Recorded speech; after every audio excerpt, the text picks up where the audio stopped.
You're listening to the Business and Life Conversations podcast with Angela Henderson, episode 41. Hey there, you're listening to the Business and Life Conversations podcast. My name is Angela Henderson, and on this show, we talk about improving your business, life, or both by having amazing and rich conversations with brilliant guests who will inspire you and who will give you tips and tricks to help you grow both in life and in business. Hello, amazing humans. It's another episode of the Business and Life Conversations podcast with me, your host, Angela, from Angela Henderson Consulting. And today we're going to have the most bold and colorfulest, is that even a word? I'm not too sure. Anyways, the most amazing human being on the show, aka Suzanne Chadwick from the Connection Exchange today, who's going to be joining us to talk about the 7 ways to build your personal brand. Through this conversation, the core things that we're really going to look at is what is a personal brand, the benefits of having a personal brand, and then Suzanne's 7 ways that you can build your personal brand to get you up and noticeable. But before we start talking about the 7 ways to build a personal brand, I want you to know that this episode is sponsored by my 4-day, 3-night exclusive Women in Business retreat, where we focus on women having the chance to connect, refocus, learn, and grow in order to grow both their business and in life. It is an amazing 4 days filled with great people, great speakers, great masterminds, great food, great creative sessions. It is just an amazing event. It's going to be held from October 24th through to October 27th at the Gold Coast here in Queensland, Australia. And it's an exclusive event with only 50 tickets being sold. And I can confirm we've already sold 25% of those tickets. To learn more about this amazing retreat, head to angelahenderson.com.au and simply click on retreat. Now, let's get into this amazing episode with Suze, where we're going to talk about the 7 ways to build your personal brand. Let's rock and roll. Hello, Miss Suzanne. How are you today? Thank you so much for being on the Business and Life Conversations podcast. Pleasure. It's amazing to be here. Thanks for having me. Gosh, thank you. Now, tell me, how is the Melbourne weather today? It's fabulous, as always. It's like 34 degrees. On the weekend, it's going to be 37. You know, we're so used to having fabulous weather all the time. All the time. Now, listen, there's been many times I've been to Melbourne. It is so cold. My cold is cold. So listen. But now you guys seem to be getting hotter and hotter down that way. I know, good old global warming. But it's been a hot summer. And I'm trying not to complain because it's really cold here. So, you know, I'm like, it's fine. It's fine that it's like 37 or 40 degrees again. But yeah, it kind of went cool a couple of weeks ago, and we're back up into the mid to high 30s this week and next week. So apparently autumn is not going to be very cool. Yes, see what happens. That's how I feel about Queensland. I'm pretty sure we're just wearing shorts year-round all the time now. Yeah, I'm not sure I could cope with Queensland, if I'm honest. I do kind of like the seasons. Yeah. Like, I like autumn. I like when it's a bit cold in winter. But yeah, I love a good summer, and we're definitely having a good summer in Melbourne. And I know my family, when I complain about the heat back home, they're like, don't start. And like, my family member sent me the screenshot. It was minus 33, but felt like minus 43. And so she's like, can you just keep, you're complaining to a minimal? We are freezing over here. She's like, school's been called off. I can't handle it. So yeah, so I do try and we are grateful that we can just walk out in basically flip-flops or no shoes and we'll be fine, so. Amazing. Well, my old girlfriend from London, she's from Toronto, and she used to love telling me about the fact that you had skin exposure times, like you could only be out in outside for a certain amount of time before it would start to affect your skin. And I was like, what? Yeah, that's like frostbite. Your skin will start turning colors, and then amputation and things like that. So we don't have that to worry about, which is always good. Yeah, I'm not great in the cold. Now, listen, before we get started into our wonderful podcast with you today, I do want to talk to you a little bit about you and who you are. But one thing I like to do with every person that comes on the podcast is a little fun fact. So I wanted to know, what's the best restaurant in Melbourne that anyone should go to if we were to hit Melbourne? Oh, that's such a hard question. There are so many. What is my favourite restaurant in Melbourne? Oh, gosh, you're going to stump me now. I do like Coda. Coda is very good. Mm-hmm. And what did they offer that's so good? Oh, Kota's kind of, it's sort of got a Malaysian, Asian feel to it. But, you know, when you eat something and all like the sounds just automatically come out of your mouth, it's just so good. And what I love, and this is something that I really love about lots of restaurants in Melbourne now, like Chin Chin, you know, is also you've got lots of little things. So you kind of order, or you just say to them, there's like 4 of us, you order for us, and they just kind of bring lots of stuff. I'm very much that kind of eater. Yeah, well, that sounds fun. My main meals are so yesterday, so last year. So 1980s. I mean, we now are into culturally diverse popping, menus. So they do that. I'm just trying to think, somewhere in Brisbane, I don't think we have that luxury, whereas like people just like choose random menu selection. So yeah, that sounds like a fun little dining experience. I feel like, a lot of restaurants here now is kind of like you order lots of stuff and you just nibble and pick and it's gorgeous. Yeah, and it's good to go. Yeah, well, I might need a trip down to Melbourne minus the cold.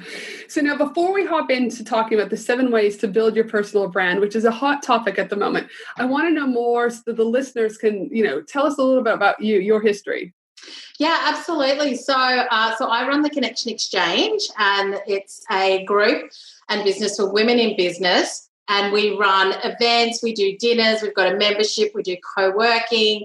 And I come from a marketing and brand background, so I've worked with corporates as well to build their brands. I also am a speaking coach, so I've worked with executives as well as women in business to really articulate their message, build their presentations, and just get them a bit more confident. So the Connection Exchange I thought about it in 2013, and then we kind of started it in 2014. And in a bit of a nutshell, I had built a consulting business from scratch in a corporate. So we had done the pricing and packaging, the messaging, the branding, like contracts, how we were going to work with people. And then I had some girlfriends who were sort of senior marketing execs or lawyers who were on maternity leave who wanted to start their own businesses. They didn't want to go back into the corporate world. And so over sort of a glass of wine on a dining room table and a jotter pad, I was helping them to really identify how they were going to put this business together,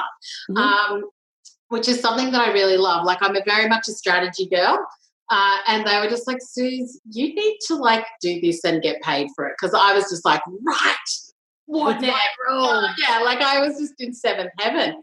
And then when I decided to launch the Connection Exchange, I was really looking for a place for myself where I could connect with other women who I felt were kind of my vibe. I used to go to a lot of networking events, and I didn't really feel like I was finding the right women for me. So I thought, well, if you can't find it, you build it. Yes. Pretty much. So that's exactly what I did. And I've attracted a tribe of women who I friggin' love. And they're amazing. They've been in business for a while. Like, they're smart, they're savvy, they're fun.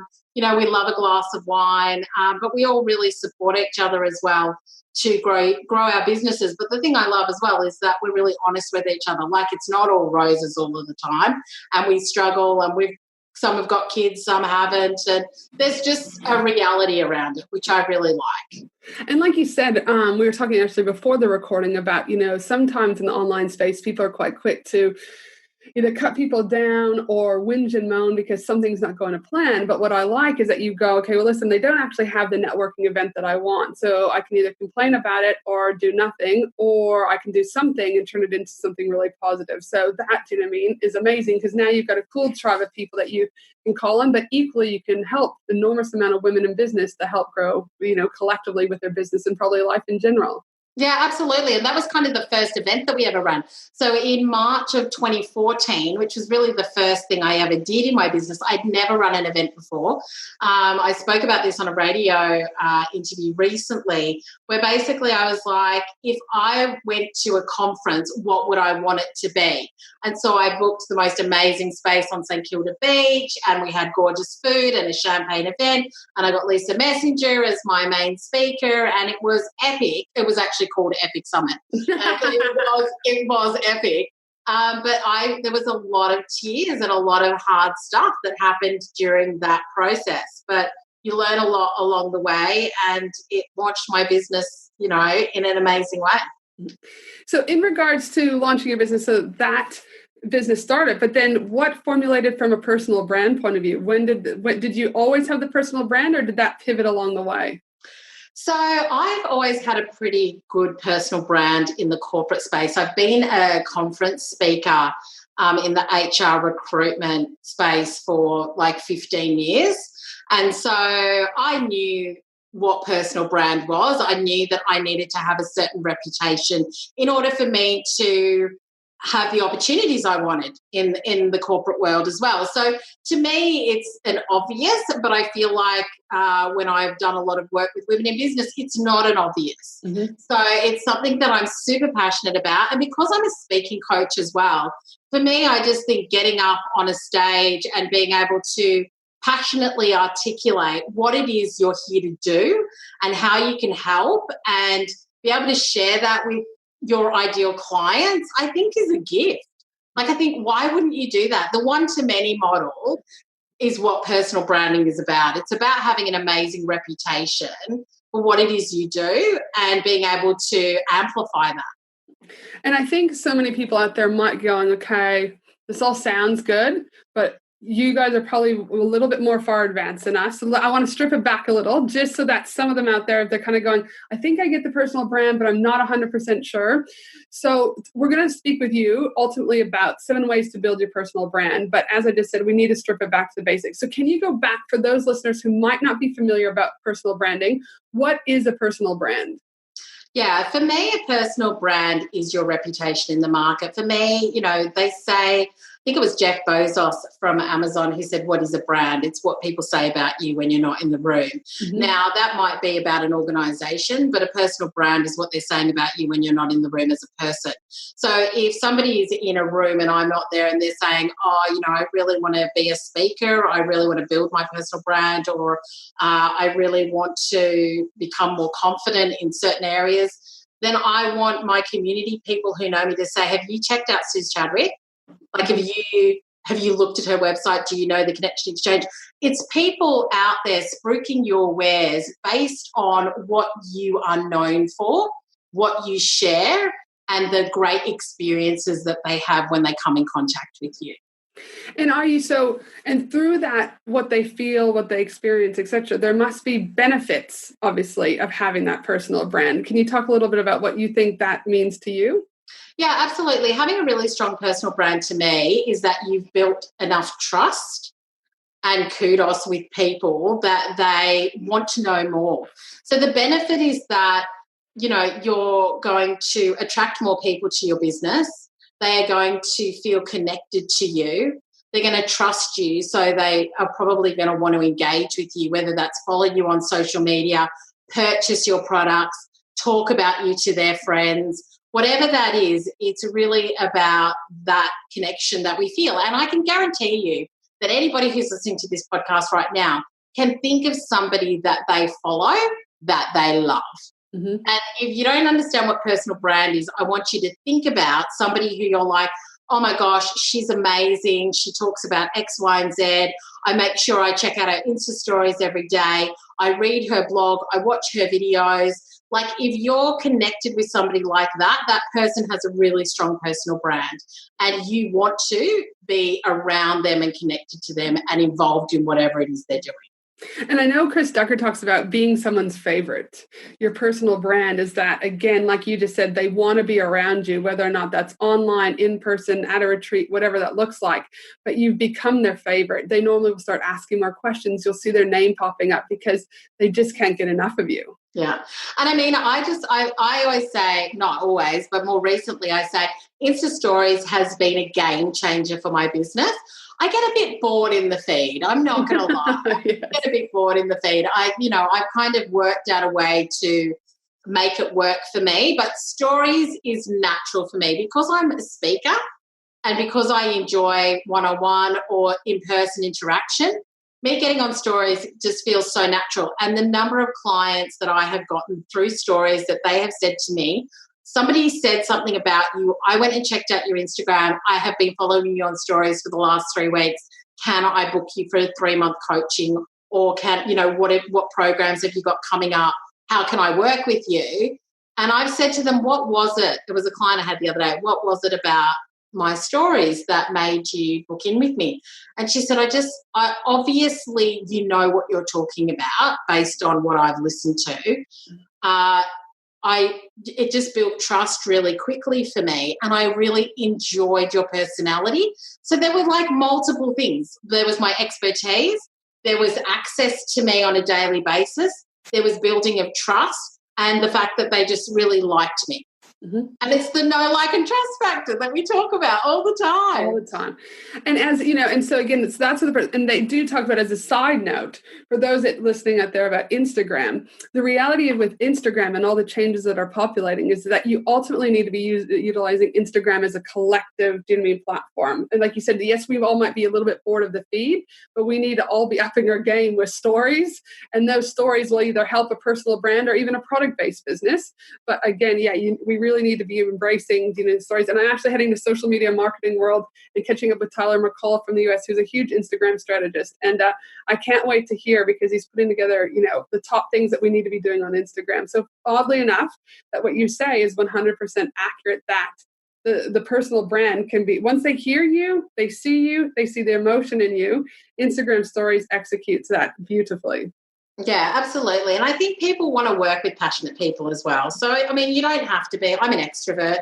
You don't need to be like that. But I just think when you talk about what it is that you do and you're passionate about it and people can see that, it's like a whole other level, because I think that social can be very flat. And what I mean by that is I could be looking at images or scrolling, but not really engaging in what you're saying all the time. So there are people that I love, but I don't read everything. But if they're on stories, I watch everything. Mm-hmm. Yep. And I think also with the personal brand is that next element that I'm hugely passionate about is that human to human element, the H to H marketing. And when you have a personal brand and you're able to treat people like humans versus treating people like numbers, I think that, says something. And I think the way that you can do that is again, through Insta stories, you're going to be able to reach a lot more people than that one-dimensional, marketing. Yep. Yeah, and I did a post in the feed the other day that was sharing, I've gotten 3 new clients in the last 2 weeks from Insta Stories. These are 5 things that I've done. Like, I'm no expert, but I'm going to share with you some of the stuff that seems to be working for me so that if you're interested, you can check it out. And one of the things that I shared was that I have long DM conversations with people. I use the voice recorder a lot, where I'm like, hey, Ange, thanks so much for connecting with me. One of the things that you can take a look at is this, this, and this. I can send you I'm literally having direct conversations with people through the platform. Mm-hmm. And that, once again, has been a game changer. People feel like they know you. They're not even in the same state as you. They've never met you in person, but you're having this relationship with them where they're seeing you on a daily basis. And remember, the mind doesn't know the difference between what is reality and what is virtual. Like, if I'm seeing you every day and I'm listening to you every day, it's the same as if I'm meeting up with you every day. Mm-hmm. And I just think a lot of people don't really realize the power of that. But again, I think there's the power of doing it right and the power of doing it wrong, right? Yes. And that, again, you've taken it to that next step to be able for them to, again, continue to hear your voice, to continue to build a relationship, to have something personalized to them versus it being highly automated, going copy and paste, copy and paste, copy and paste. Hi, yeah, I'm Suzanne. Here's my stuff. Go here and do this. Like, you've taken time, which really isn't that much more time than if you were to copy and paste anyways. Do you know what I mean? By just talking through. So that's the benefits of having your personal brand. But for the businesses out there that are like, oh, I'm a product-based business, I don't need a personal brand, or I own a business with multiple people. Do I need a personal brand if we're all in business together? What are your thoughts? Like, are there any businesses that shouldn't have a personal brand? And if so, why? If you are wanting to have if you're a larger organization or you're an SME where you want to just focus on the product, then you can definitely just have a corporate and a consumer brand, and I work with some businesses like that. And I get that there are some business owners that aren't interested in having a personal brand. But the thing you've just got to ask yourself is, how are you humanizing your brand? Mm-hmm. So you may not have the face of a business, but you still want your people to be interacting, etc. So I think Feather and Noise is a really good example as well. So they're a product-based business. They do clothing, and all of their staff kind of get involved in showing what the latest fashions are. They do a lot of lives. There's obviously the owner of the business as well, but I feel like she almost makes her people the hero of the brand.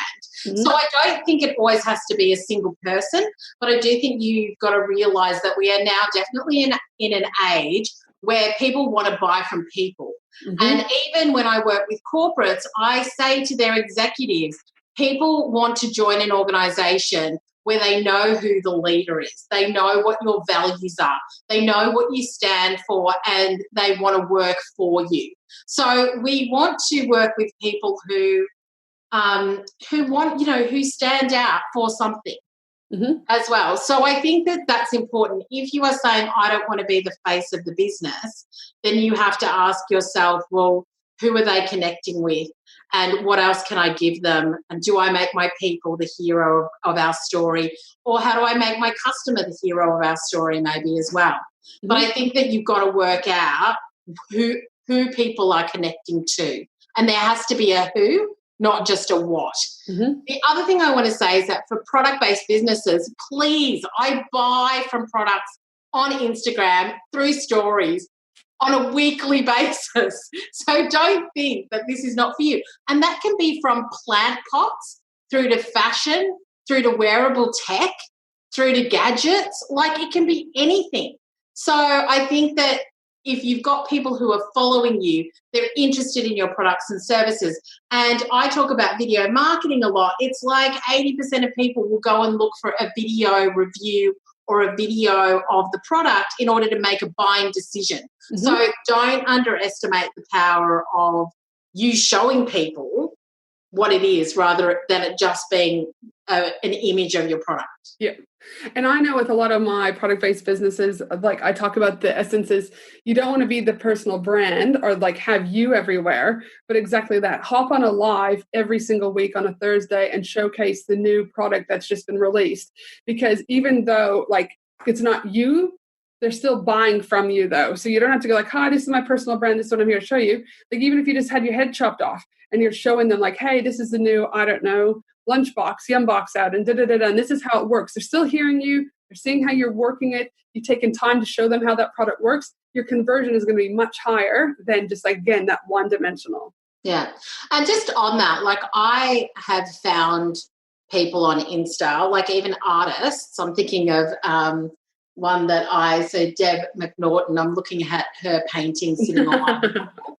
And I love her. Like I love her art, but I love her. She's got a great sense of humour. She shows me her family. I see where she is. I see the products that she's got. So I do love, as a woman, I do love knowing who is the person behind the brand. Mm-hmm. I feel like you can't underestimate the power of people wanting to connect with you as the business owner, whether you are a product or a service-based business. And I know with Finley and Me, my first business, I, at the very beginning, used to have my profile pictures when I first started, just of my logo. And then I changed that to a picture of me and then a picture of me and my kids. And as soon as I went from logo to person, now I was prepared to do that because I also was, blogging with some major brands and things like that. But again, it was a direct correlation with increase in sales. Do you know what I mean? Like, because I let my guard down. I wasn't just Meijer, our Target, our Big W. I was someone, you know what I mean, who had a daughter and who had a son, and et cetera, et cetera. So it was always interesting. And I say that to my product-based businesses, just test something for me. Can you replace your logo with an image of you, and see what happens? And they're like, okay, yeah. So, so it's super interesting. Now, for those businesses that are like, again, I'm not too sure the personal brand is for me. I'll give an example. My good friend, Jordan Harbinger, he was with one of America's top podcasts, The Art of Charm.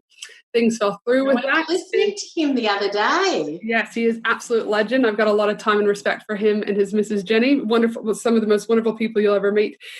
And what Jordan was saying is like at the very beginning, because he was identified as the Art of Charm guy, there's like a couple of them on there. Do you know what I mean? Oh, you're just the Art of Charm guy.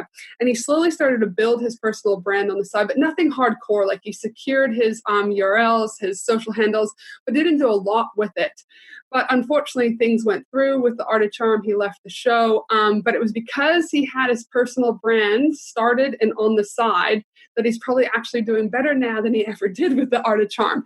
So again, it's one of those things that even if you might not be thinking that it's important or you don't have a need for it now, remember that your business, if it does what it's supposed to do to have a sustainable and profitable business, is one day you could be doing consulting. One day you could be a podcaster. One day your business may stay there, but you might pivot and start something else. And so in Jordan's essence, do you know what I mean? It was a powerful thing that he secured all those URLs, did all of that, and now is killing it.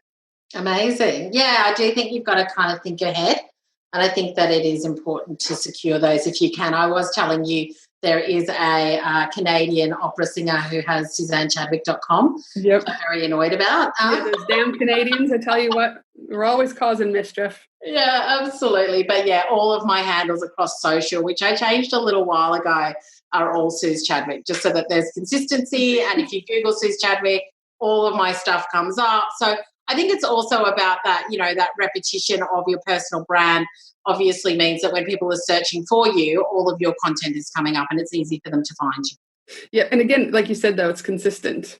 It's not some random person in Jamaica and then someone over here. Like you should be, do you know what I mean, hitting for all those personal brand URLs. Yeah. Cool. So Lynn, let's get into, so now that we've covered what is a personal brand, the benefits, what businesses should and shouldn't be securing personal, brands and URLs.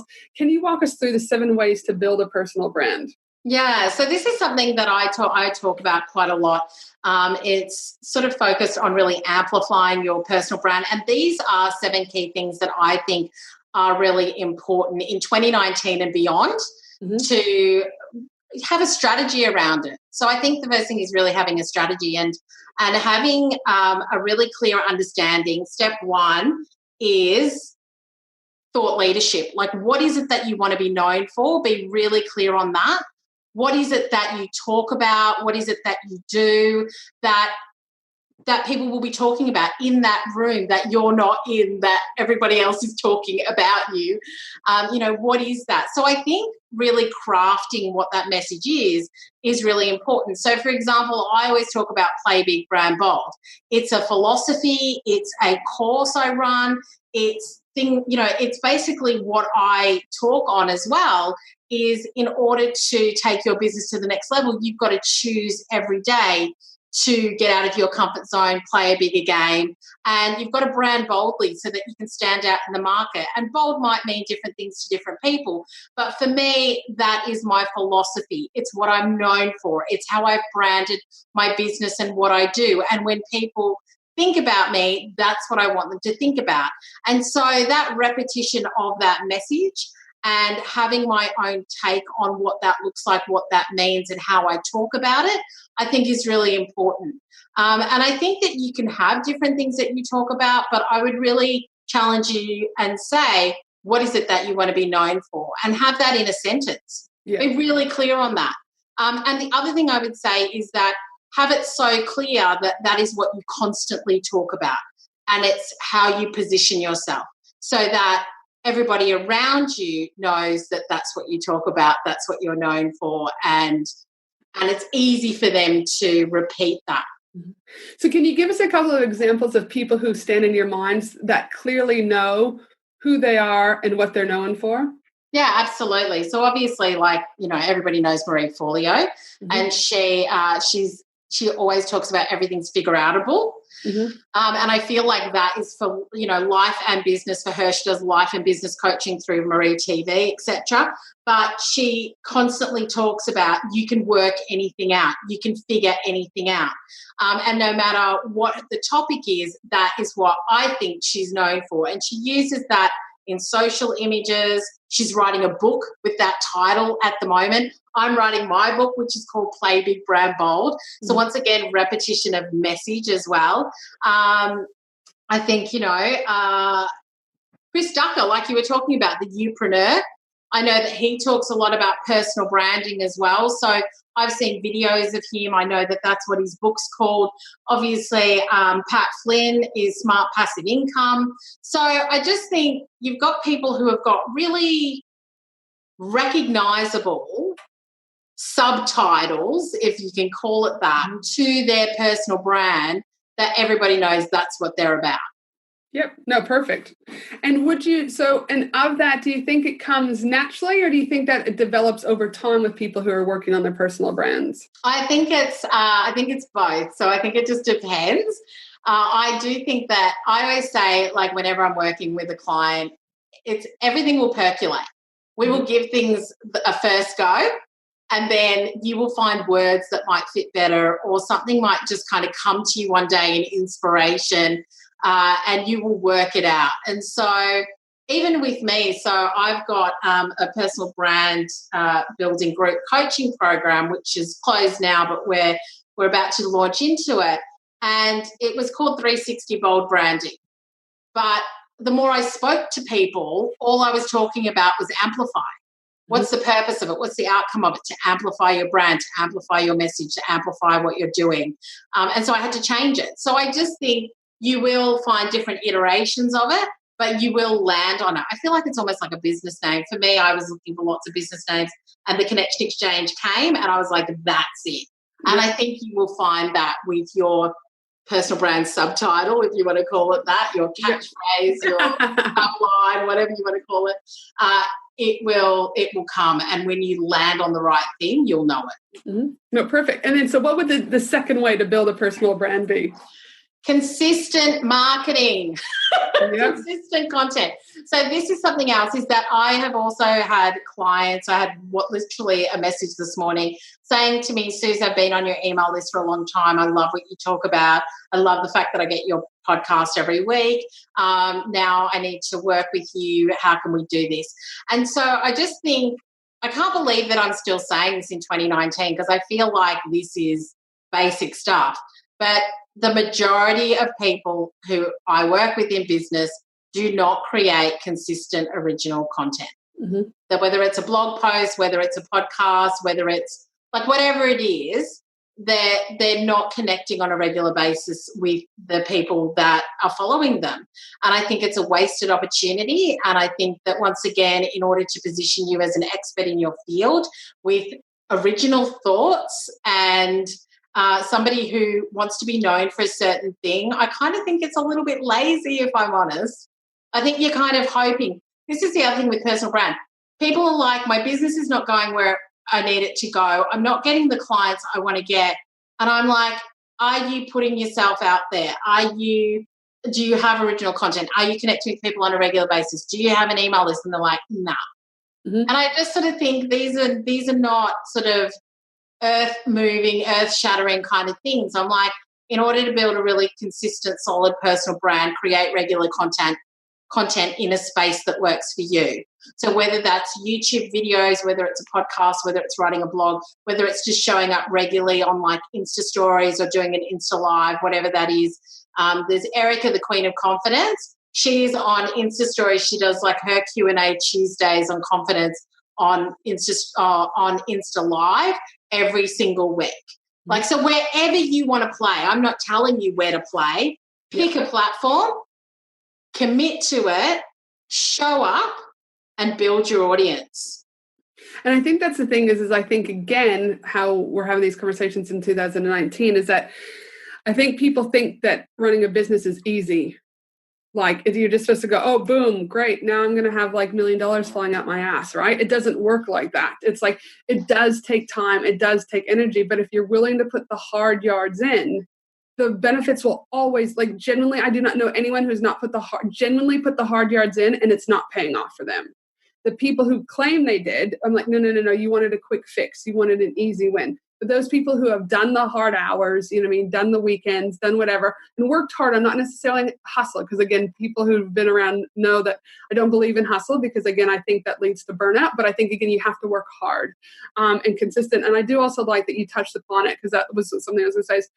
I was working with a client this week, and she's fallen out of love of the social media platforms. I think we all can get that way at some stage. And I think it's okay to give yourself permission to take a breather and assess. And sometimes people can be trying to do everything and be everywhere. But again, choose a platform, be consistent on that platform, and have your messaging consistent and everything else. Again, everything will be fine. You don't have to be everywhere. It's better to have quality. And that's, again, specifically on Instagram and Facebook. They're looking for quality content versus quantity. Yeah, and the other thing that I would say as well is play where you love. Mm-hmm. Like, I love my podcast where, we've just done a swap today. I'm on your podcast, you're going to be on my podcast. And I think that that's like did a renovation last year in my home, and my office is in my home. And so I'm normally a video girl, but I had to think about how am I going to do this when I'm going to be living in a building site. And I've been wanting to do a podcast for a while, which I started now in November 2017. And it's been one of the best things ever. I have gotten clients from it. I've had so many social shares from it. It's something I enjoy doing. I can do it in my Ugg boots and like a top knot and pajamas if I wanted to. So I think finding the type of content that you enjoy creating means that you will not only be consistent, but you will continue to do it as well. Like, don't kind of go, I'm going to do a video every day or something. And it's just not sustainable. So I think be consistent, but work out how it can be sustainable for you so you're showing up regularly. No, perfect. All right. Step number 3. Step number 3, I think, is speaking, podcasts, events, or workshops. So for me, this is about you talking about what it is that you do. So I think it's really important now for you, like I said, to be able to articulate your message. And I think if you want to build a really strong personal brand, then speaking is a great way to do it because it's the one to many. Mm-hmm. And I know that it's a fear for a lot of people, and I get that. So it's working out, once again, how could this look for me? It may not be in front of 5,000 people. It might be at a workshop with 5 people.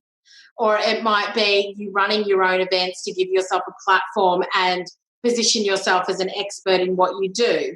Otherwise, it could be speaking at other people's workshops. Once again, it could be small or it could be big. But really taking a look at how am I positioning my message, how am I teaching what I know, and how am I accessing that one-to-many model can really help to take your personal brand to a new level too. So obviously not obviously, but I'm going to be speaking at your retreat in October, which I'm really looking forward to. I've actually given myself a goal of speaking at 30 events this year, and I'm up to 16. So that's awesome. Yeah, but for me, it's like, okay, I know that I want to go to another level.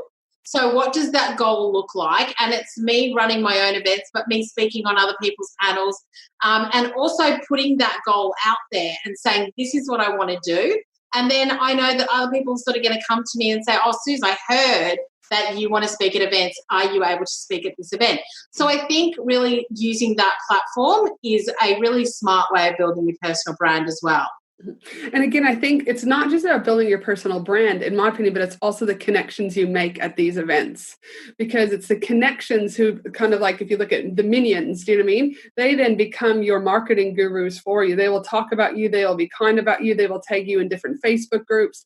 And then again, it's those relationships that just like blossom, not only for you, but equally for those people that are around you. Would you agree? Absolutely. I think the other thing that I would say about personal brand, when I talk about and think about personal brand, all of the people that I follow and I love, I feel like they're awesome at connection. Mm-hmm. Obviously, my business is called the Connection Exchange. So that's really important for me. But I feel like I'll give you an example. If I message Sunny Lenarduzzi, who does YouTube, I get a response from her. If I message Amy Porterfield or I comment, I'll get like a like from her in the DMs. Like, there's people who are real and who are human and who are not just kind of spraying, like just putting stuff out there all the time without actually caring about who they are trying to connect or attract. So when I talk about personal brand as well, which is actually the next tip for you, is around community and connection. Like, you cannot have a personal brand, I think, that is successful in the long term if you don't work out how to build community around what you do and what you believe with people who have got similar values or want to learn from you or see you as their expert. And the connection goes with it. It's like, how can I have a conversation with you? How can I answer your questions? And I think that the people who I follow, I think they do it exceptionally well. Like, I'm a massive Amy Porterfield fan. I'm in her insiders group, and she does like live Q&As all the time.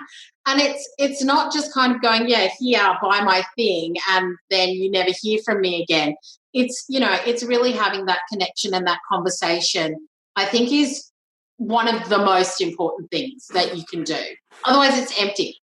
Yeah, I mean, I couldn't agree more. Like, I get a lot of angst with a few coaches, do you know what I mean, that are like, oh, you're in your free Facebook group, the Australian Business Collaborative, quite regularly. You do a lot of free stuff. But I'm like, other than dabbling a little bit in Google Ads for a very small amount of time, every one of my VIP clients has either come from my podcast, come from a networking event, or come from my group. Why? Because I'm not just ticking a box. I'm showing up, I'm speaking to them, I like their stuff, I comment where I can. As the bigger I get, I'm not silly like I've got a community manager there that helps, but it's not just her. Like, I'm still actively in there, just not as much as I was.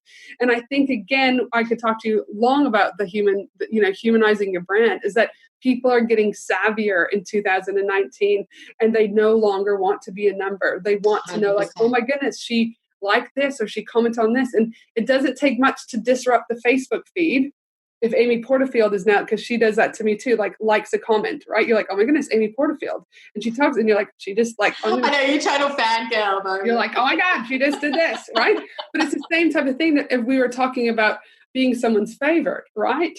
Is that at the end of the day, other people look up to us like that too, So like, to me, it's like, oh, someone else is going, oh, Angela Henderson has just actually like commented back, And I think it's important that as we grow in any business, that we're mindful that at the end of the day, people are still people. People buy from people, and they want that human element.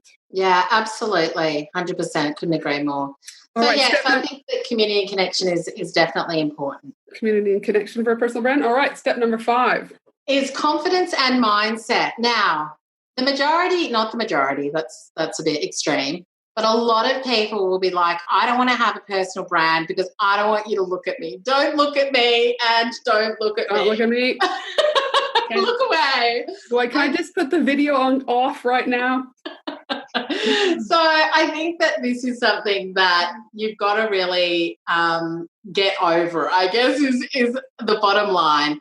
And the reason that I say that, and this is what I talk about when I'm working with people who are speaking or wanting to do videos or whatever else, is when you feel like that, like, don't look at me, or I look fat, or my hair's grey, or my voice sounds like a chipmunk, you are focusing on yourself.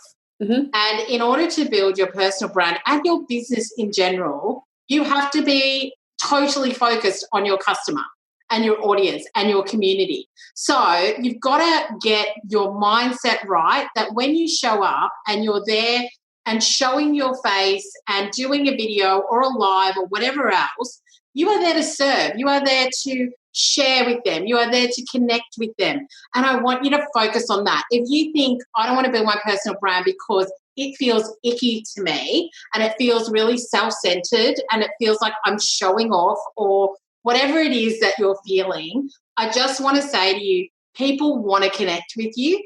They want to get to know you. They want to hear from you. That's why they are following you. So I want you to really think about, what is it that they're here for? Like, why is it that they're following me? What can I give them today? What is a tip, piece of advice, insight, or, whatever it is? How can I entertain them today that is really going to help them in whatever it is I help them to do? And I think that when you stop focusing on yourself, you will enjoy it because you're there for them. And I feel like this message is around a lot, which is amazing and fantastic, is that confidence comes from a lot of small acts of courage. So every time you show up on a 15-second Insta story and you say, hey guys, I just wanted to touch base and see how you're doing today. If you've got any questions, just let me know.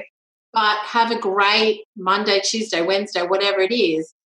If that felt scary for you, just that small act of courage has just allowed you to connect with your audience and your community. And the more you do that, the easier it gets, and the more you will find people will respond and be attracted to you, and the more your business and your personal brand will grow. Yeah, 100%. And it's like little steps. You're not going to necessarily go and do an Insta Live for 30 minutes and like kill it, because you'll be like sweat pitarias, having heart failure. But again, start with 10 seconds. Show up, show your face, do 30 seconds. And if live is scary, I always say just do pre-recorded. You can still upload the video. To me, again, is they're hearing you, they're seeing you, they're getting your mannerisms, they're getting a piece of you, which is always going to be better than just a regular post. Yeah, but I've always said, like, I've got clients who they were like, there is no way I am getting on a video or an Insta story or whatever it is. And now that they've done it several times, I like see them on there all the time. Yeah. I think, I always say everything's hard until it's easy, which just means that the more you do something in little bursts, like, regularly, it will become something that's such a no-brainer for you. Yeah. And I just think the other thing is that you don't need to show up perfect. Like the people who I love to follow, yes, they have amazing polished, websites or photos or whatever. But something, when I'm engaging with them on a regular basis, it's just real. Mm-hmm. It's like no makeup and, hair in a top knot and in their sweats.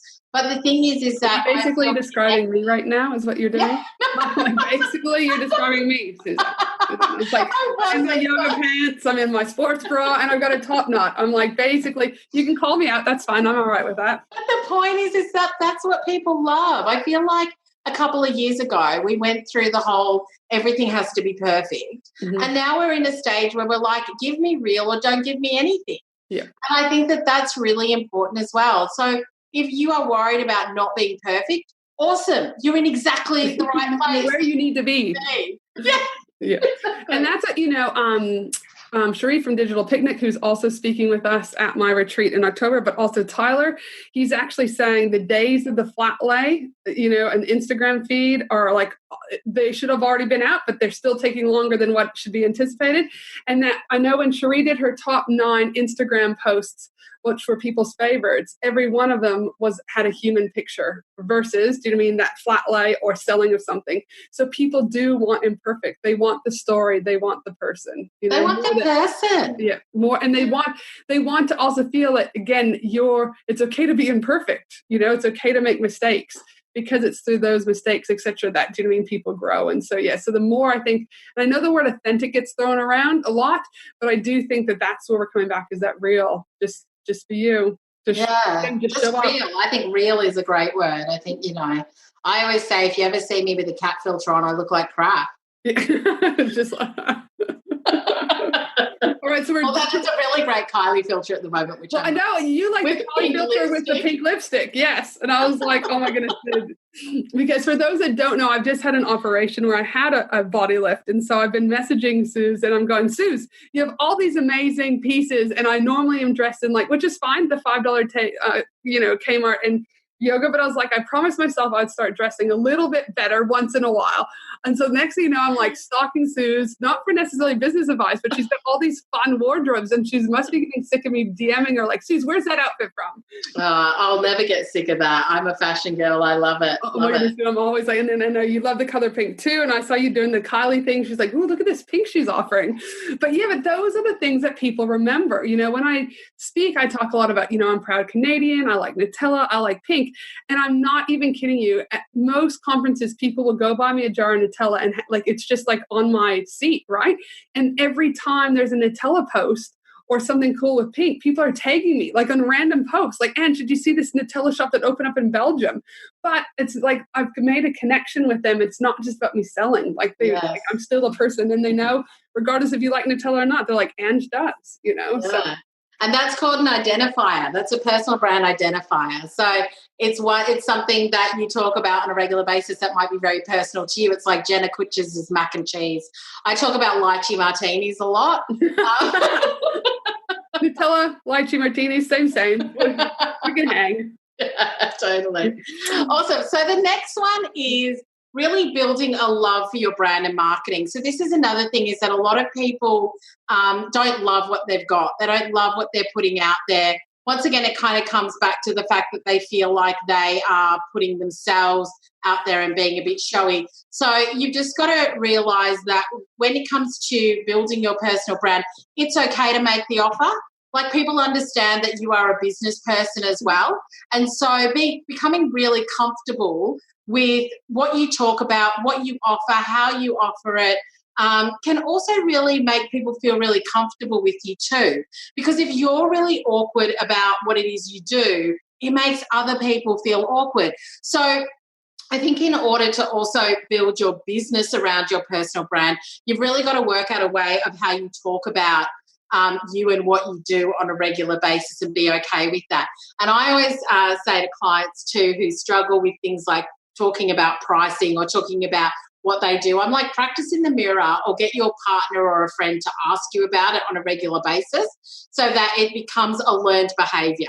Mm-hmm. So you can just reel off what your program is about and how much it costs and all the benefits to it. And you can talk about it in a way that is really connected and you feel really comfortable with as well. So really building a love for your brand and marketing, I think, is really important to building a really strong brand as well. Because, again, there's no point in building a personal brand in an audience. I mean, unless you're like maybe, I don't know, Kylie and Khloe and the Kardashians, right? That maybe they don't. Yeah, but they're still selling a product. No, they're still always selling product. But say they stopped selling their product and they just wanted to do it for fun, But at the end of the day, building your personal brand is also equally about having a sustainable and profitable business, right? And so you've got to be able to ask for the sale at some particular stage in a non-sleazy, douchebaggy way.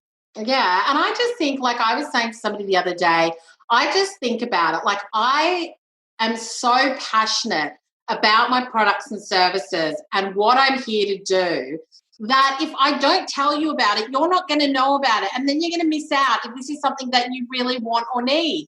And so for me, I'm really like, that's how I focus on it.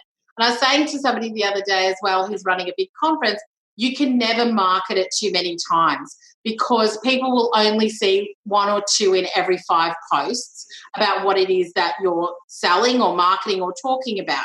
So you've got to mix up your content, but you've kind of got to be almost a little bit overt without being sleazy about it, where you talk about it in a way where you're like, if you're really looking to take your business to the next level and do X, Y, and Z, then I just want to let you know about this. And this is the benefits of it. And this is what I do. This is what my clients have said about it. So I'm really excited to let you know. And I think you've got to kind of find that passion and excitement about your products and services so that you can market it in a way that really resonates with you and your audience. Mm-hmm. And I think, again, you'll read your audience, you'll figure out what works best for you. And like you said, you can never market like too much, like especially with the algorithms, right? Like people aren't seeing stuff. And also like, my Facebook group is growing by anywhere from 50 to 100 people every single week. It's like, so if I talked about it last week and they didn't scroll all the way down, they won't have heard about it anyway. So you do have to constantly be making sure that you, again, are present, being consistent, and again, giving that love for your brand. Yeah, absolutely. And I mean, even in my Insta stories, like the other day, I was like at the pool and I took a photo of me eating a gay time ice cream and I was talking about a whole lot of other stuff. But then in between, some of them were images about a dinner that's coming up. And then there was another image about a free webinar that I've got.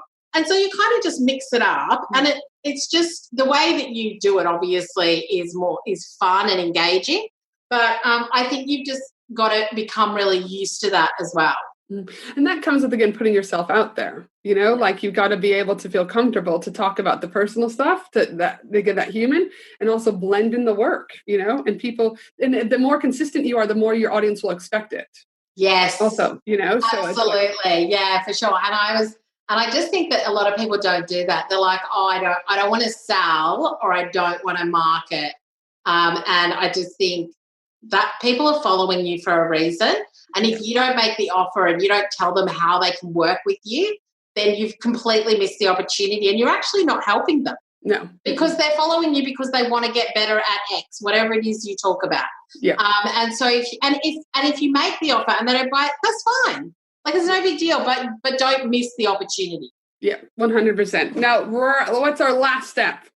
Our last step to building a personal brand in 2019 and beyond is video. Okay. And so I just think it's really important. Like, video is the fastest growing medium. It is the medium that gets the most engagement. Like Facebook just put out, or I think it was a digital company put out a research in January that said that Facebook is showing that all of the content that's getting really amazing engagement is still video. And obviously, Insta Stories has gone through the roof. YouTube is still the kind of the number one search engine for if people are looking for how to cook this or how to do that or how to write this, then videos are coming up as the first things that you're seeing as well. So I just think that you have to work out once again how it fits into your business and what you do. But I think that you've got to have some sort of video strategy. And some of the simple things that you can do that don't require you constantly recording can be things like having a video on your product and sales pages, product and service sales pages, having a video on your about page, having a product demo or several product demos of what your business does, having video testimonials that you can ask people to record and send to you, and then you can put that on your website or put that on YouTube. Obviously, things like Insta Stories, I just would just say to any business owner, figure out how to get confident doing it and use it, because you are missing a massive opportunity if your audience is on somewhere like Instagram and you're not using it to build that trust and relationship. So I just think that video generally in your business, whether it's on your website, YouTube, Facebook, wherever else, I just think you've got to work out how you can start to incorporate it more in your business. Yeah, no, listen, I've been using video for a while and I couldn't agree more. I know people are probably cracking themselves even when you use the word video, but again, it is next level. The stats show it. People engage better, the conversions are better. Like, it really is, and again, if you don't want to go live, there's other ways that you can record, you can edit, there's multiple ways. But again, at the end of the day, I always say people have choices. Do it or don't do it. But if you choose not to, just know that everyone around you is always going to excel quicker than you will. And that's the reality. And just going back to what I always say, it's hard until it's easy. So, once again, I had a client who was like, there's no way I'm doing this. I got her to get on video for 5 days. She didn't need to post it anywhere. And because I could see how amazing she was and we were on our video calls, she just kind of lit up the screen. And I was just like, you need to do this. And now she does lives, she does collaborations with people. She's like, video is 100% part of her business. So I just think try it on for size and do things in a way that you can start to get used to it. Like, you don't need high production from day one. Just work out how you can start to get comfortable. Use your phone and a stand and just start recording and see how you go, because the more you do it, the more you'll learn, the more confident you'll get, and you'll be able to do things a lot quicker with more impact and more conversions if you start to do it now. Yep. And again, you're better to start now than to start in a year from now. And with my podcast, I think we're on episode 40 or 41. I have to double check for this one, but it's one of those things that, again, like, I had no clue. I literally had this crappy little mic that I'm still using. I found Lyndall from Podcast VA and was like, well, what do I got to lose? And I actually paid for a whole 6 months in advance so that I knew that I had at least 6 months, because most podcasters won't get to episode 9 before they quit. And I just thought, well, what's the worst thing that could happen? No one listens. Like, that's the worst, right? But what's the best thing that could happen? The relationships I've made through podcasting, the relationships, the leads that have now come through podcasting, and also opportunity, because I won't say names, but someone was saying at this gig that I got for speaking that it came down to the people that were there. There was 3 of us, and they said that the differential point was that I had a podcast, So again, it's like video, podcast, all these things are avenues that, again, it's better to start now than to start later, because you'll always position yourself much quicker. Yeah. And I think the other thing, I used to be a massive Gary Vee fan. I've tapered off a bit because it was a bit intense for a while. I do agree. But something that I do always think about when it comes to him is, don't be precious about the platform. Go where the attention is. And I think video is where the attention is and audio is where the attention is. And so you have got to make a decision and this is one of the benefits of being a small business, is agility. How do you pivot and grow and move to be where the attention is? And you've got to learn to become comfortable super quick with things. Because if you wait to become comfortable, it's gone. It's done. It's dusted.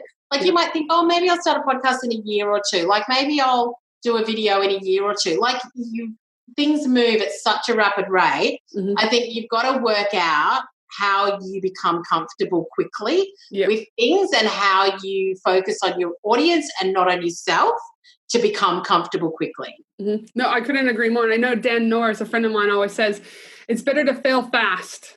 Go in there, do it. And if it isn't working, fail fast and move pivot. Like don't sit there trying to like pull this out. Just like go, but you got to give it a go. Because you don't know. And again, Dan will say, it's not about failing. It's okay, great. What lesson have I learned? How do we move? Let's go. But again, if you're waiting and waiting and waiting, you're never going to know if it's working or if it isn't working. Yeah, absolutely. And you've got to try it as well. Like I think a lot of times we make things this big obstacle that's going to be so hard and I'm not going to be good at it and it's going to be really difficult to do and it's going to take me ages and you've not even tried it once. With podcasting, I'm exactly the same as you. I got Lyndall to set me up. I thought I'll record 3 episodes. We'll see how this goes. And when I look at it, I said it the other day somewhere, is that if I was stood and there were 500 people every week that I was speaking in front of, that's amazing. And that's like what your podcast is. Anything from like 100 to thousands and thousands of people will listen every single week. And if you think about you standing on a stage on a weekly basis with that number of people in front of you, like, oh my gosh, that's incredible. The access. Yeah, the access, again, the credibility, the familiarity, the authority, like everything in a bundle is amazing. Yeah. So to recap, Suze's, top 7 ways to build your business brand is step 1 is that you need to be in that thought leadership. You've got to be rocking and rolling, and that people, what will they be saying about you when you're not in the room, when you're not present? And again, I really liked your one tip that you said is to finish the sentence, I want to be known for, and then blank. Step 2 is that consistent marketing. Amen, sister. You preach into the choir. Step 3, in order to grow that personal brand, is you need to be looking at speaking, podcasting, and workshops. Getting yourself out there to connect, but equally to build connections. Step 4 is community and connection. Step 5 is building that confidence and mindset. Step 6 is building a love for your brand and business. And step 7 is video. Again, it's the fastest growing medium in order to get your business to that next level. Absolutely. Now, for those listeners out there, obviously, I and the 50 other amazing women will get to see you at the 4-day, 3-night Women in Business retreat that I'm having in October, which we're super excited to have you on board as a speaker. But for those that might not be coming to the retreat, which you should because you're going to miss out and you'll have fear of missing out, where can they find you? Where can they connect with you? Yeah, you can find me at theconnectionexchange.com or on all social platforms at Suzanne Chadwick. And I also have the Brand Builders Lab podcast as well on all of your app channels. All the app channels. Find us. Listen, she does have a very fun Insta story. I do always have a chuckle. Do you know what I mean? Great tips, but also fun. So again, if you're looking at kind of building that Instagram story, make sure that you follow her over there too, because it is super fun, especially with the Kylie little pinkness, because again, I do love that. And for the rest of you guys out there that have been listening, my team and I will also be putting together the whole transcription for this episode at angelahenderson.com.au. And of course, I cover all things business related and life topics inside my Facebook group, the Australian Business Collaborative. We've got almost close to 5,000 members over there, so make sure to join us. It's always a good fun. We've got a good laugh, good advice, and obviously you can get some help for your business and our life. Now, I think that is everything. Anything else from you, Miss Suze? No, just go forth and have fun with this. What you don't want is to get down the track in a few years' time and wish you had started today. Be like, womp, womp. All right. Well, listen, everyone, have an awesome day no matter where you are in the world. This is Ange from Angela Henderson Consulting, and I look forward to listening or having you listen to our next episode of Business and Life Conversations podcast next week. Bye for now.